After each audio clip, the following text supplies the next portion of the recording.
Ah, l'Italie, pays au patrimoine historique incomparable et au paysage à couper le souffle. Sa réputation ne manque pas de séduire le grand public.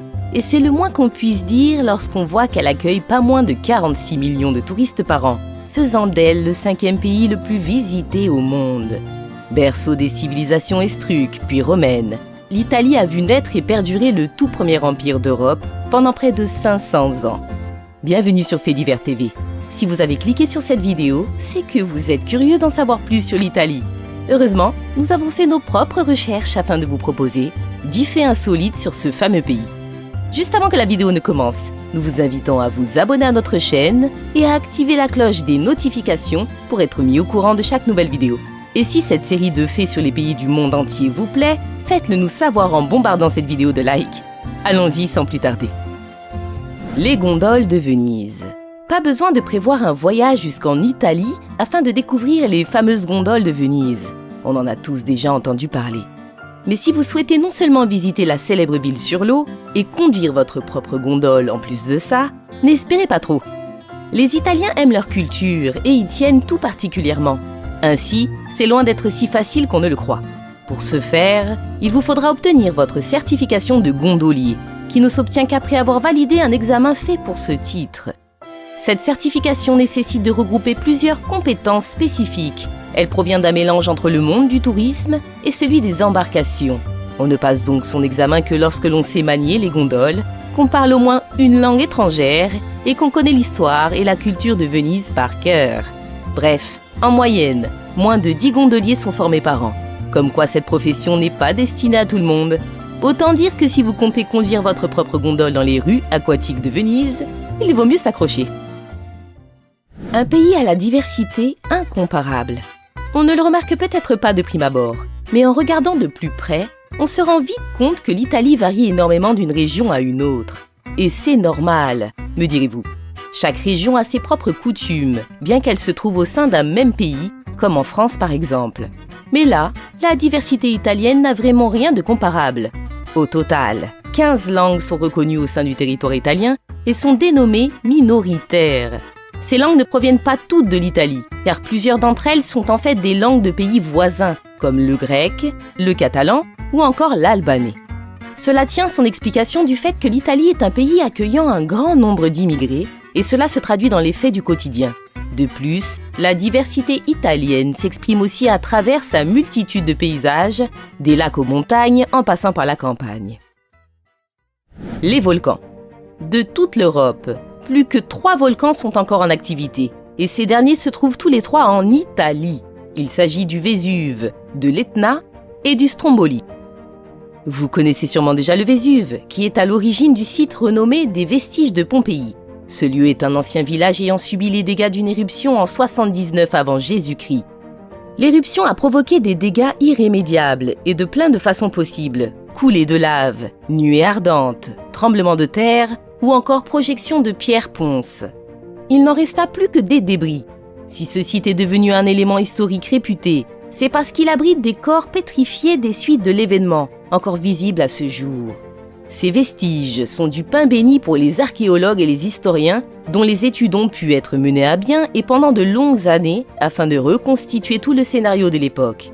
Ces connaissances s'avèrent utiles en sciences comme en anthropologie. D'une part, elle apporte des renseignements sur le redoutable volcan du Vésuve et d'autre part, elle permet d'en savoir plus sur les civilisations d'antan. Toujours est-il que de nos jours, l'Etna est le plus actif des volcans et crache de la lave tous les jours depuis plus de 20 ans.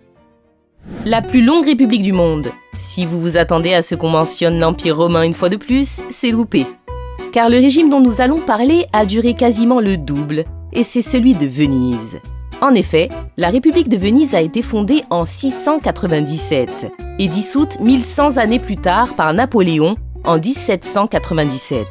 Créée en s'inspirant du modèle byzantin dont elle dépend à ses débuts, la République de Venise devient rapidement en plein essor lors des croisades. Les Vénitiens établissent des accords avec Constantinople et en tirent d'énormes bénéfices. Cet essor a même permis au régime de tenir le coup lors de son déclin économique, après avoir perdu l'avantage exclusif de son commerce maritime. La longévité incroyable de cette république fait donc d'elle la plus longue jamais menée et ininterrompue avant sa chute. La ville aux chats. Assez parlé de Venise, à qui nous avons déjà dédié 2 faits dans cette liste. Passons à une autre ville, tout aussi riche en faits intéressants, Rome. La raison pour laquelle nous en parlons risque vraiment de vous surprendre. Les Romains aiment tellement les chats que ces derniers sont considérés comme un atout bioculturel de la ville. Et ce n'est pas à prendre à la rigolade, car des projets de loi mis en vigueur récemment condamnent toute personne tuant un chat à une amende de 10 000 € et jusqu'à 3 ans de prison. Au total, la population féline de Rome s'élève à plus ou moins 300 000 individus. Ce sont même les seuls habitants tolérés sur les ruines de la ville. Car, rappelons-le, l'accès aux ruines historiques est censé, pour les touristes comme pour les habitants, rester un luxe purement visuel. Un pays toujours à la mode. Gucci, Prada, Versace, Dolce Gabbana, Giorgio Armani. Vous avez reconnu tous ces noms, n'est-ce pas? Et c'est à ce moment précis que vous réalisez que l'Italie a le plus grand couturier que n'importe quel pays au monde. C'est dans la ville de Florence que sont formées la majorité de ces étoiles montantes de la mode.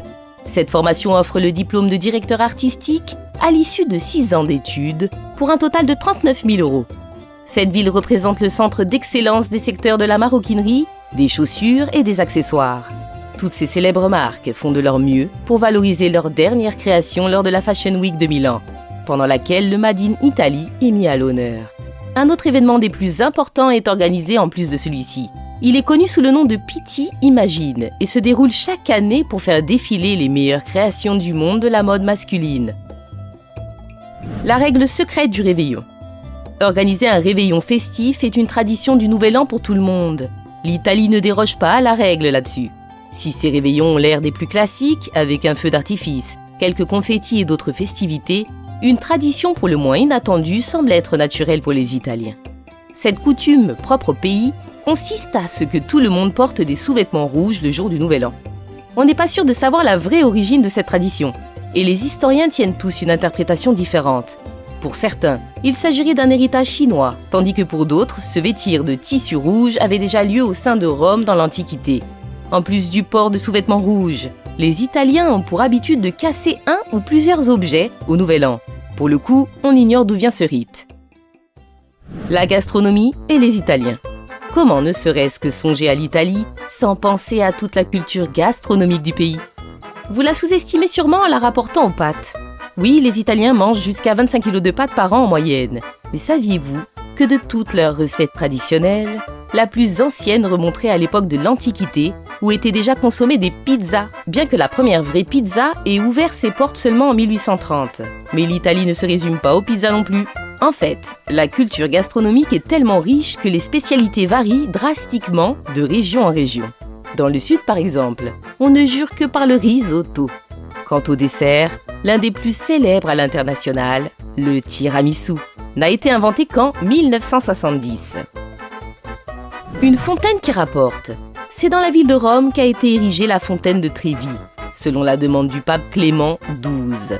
La construction de cette gigantesque structure a mis 30 ans, de 1732 à 1762.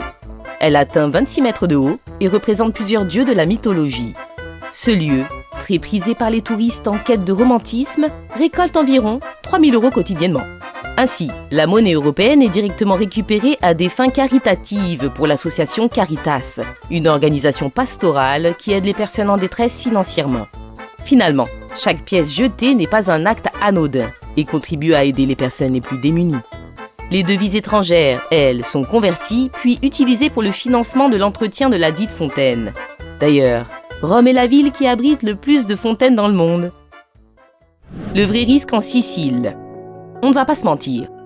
La mafia a une triste réputation en Italie, et ce encore plus en Sicile, où elle est née dans les années 1800. Pourtant, les crimes organisés sont loin d'être ceux qu'ils étaient auparavant, et on ne va pas s'en plaindre. Leurs règlements de compte finissent même par prendre une forme virtuelle sur les réseaux. Les membres de la Cosa Nostra, qui est la mafia sicilienne, confient qu'ils préfèrent avoir l'air pauvres pour ne pas attirer l'attention, alors que la tendance mafieuse a toujours été tape à l'œil. Le danger le plus à craindre en Sicile ne semble même plus être la mafia, mais les chauffards, et il y en a beaucoup. Cette région n'a jamais été connue pour sa bonne conduite, mais de plus en plus de touristes se plaignent des dangers de la route qu'ils côtoient. Avez-vous appris des choses sur l'Italie?